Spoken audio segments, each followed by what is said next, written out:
Seventh-day Adventists want to make the claim that the statement where Ellen White said that the Sabbath commandment, or the fourth commandment, the greatest commandment of all, is always taken out of context.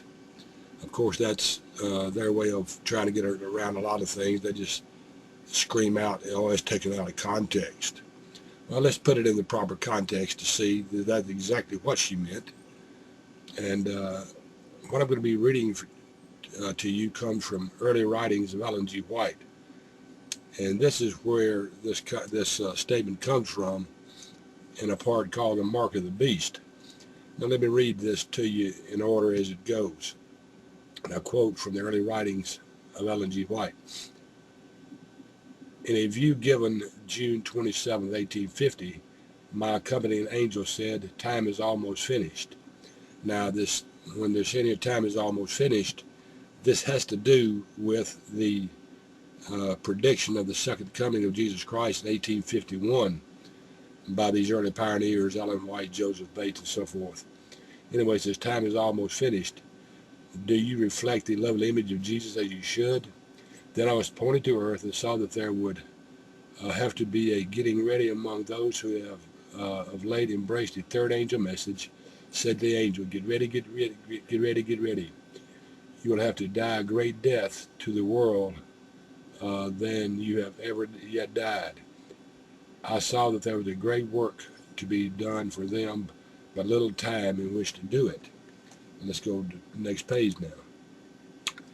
Then I saw, continuing this quote, she's going to these seven last plagues out of Revelation now. Let me continue this quote. Then I saw that the seven last plagues would soon be poured out upon those who have no shelter. Yet the world regarded them no more, that they would so many drops of water that they were about to fall. I was made capable of enduring the awful sight of the seven last plagues, the wrath of God. I saw that his anger was dreadful and terrible, and if he could stretch forth his hand or lift it in anger, the inhabitants of the world would be as though they had never been, or would suffer from incurable sores and withering plagues that would come upon them, and they would have no deliverance, but be destroyed by them.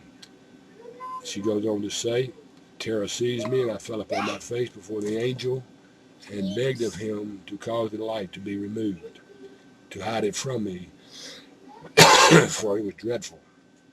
Then I realized as never before the importance of searching the Word of God carefully to know how to escape the plagues. Now here's the context in which she's putting this. How do you escape these seven last plagues? That's the context she's putting this in.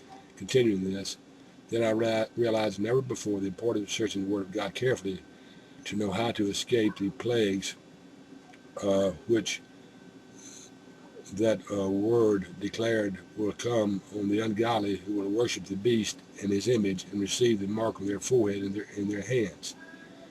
It was with great wonder for me that any could transgress the law of God and tread down his holy Sabbath.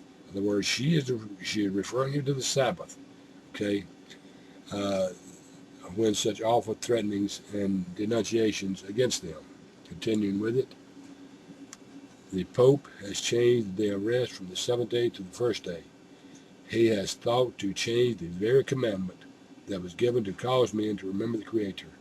He has thought to change the greatest commandment in the Ten Commandments and thus make himself equal with God or even exalt himself above God.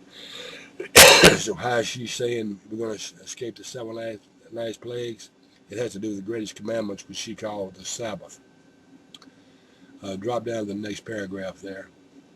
I pled before the angel of God to save his people who had gone astray, to save them for his mercy's sakes. When the plagues began to fall, those who continued to break the holy Sabbath will not open their mouth to plead those excuses that they now make to get rid of keeping it. So she's putting everything here in context of the Sabbath. That is the context she is putting it in. The context of how to avoid the seven last plagues, the context of the Sabbath, that is the context she's putting it in, calling the Sabbath command the greatest commandment of all, when we know that Jesus said the greatest commandment was to love God.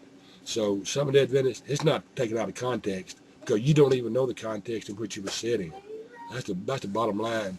You don't even know the context, and this thing about being taken out of context is some silly little game you play with your people to try to convince them that Ellen White was true to her word. And this thing about the Pope changing it. Where's the documentation of which Pope changed it? Please furnish that documentation. Now, there's some in the Seventh-day Adventists who say the Catholic Church changed it, but Ellen White said the Pope changed it.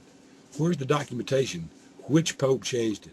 Please give us that documentation so I can show how you deceitfully use it too. I know the one you're talking about, but I want Seventh-day Adventists to put it out there for people to see. So give me the documentation of which Pope changed the Sabbath. Now let's look at something at the bottom of this now. About 4 paragraphs on down toward the end of it. But now time is almost finished. What we have been years learning, they will have to learn in a few months. That is because this was in July of 1850. In a few months in 1851, they were expecting the return of Jesus Christ. Again, a failed prediction by Ellen White, which makes her a false prophet again.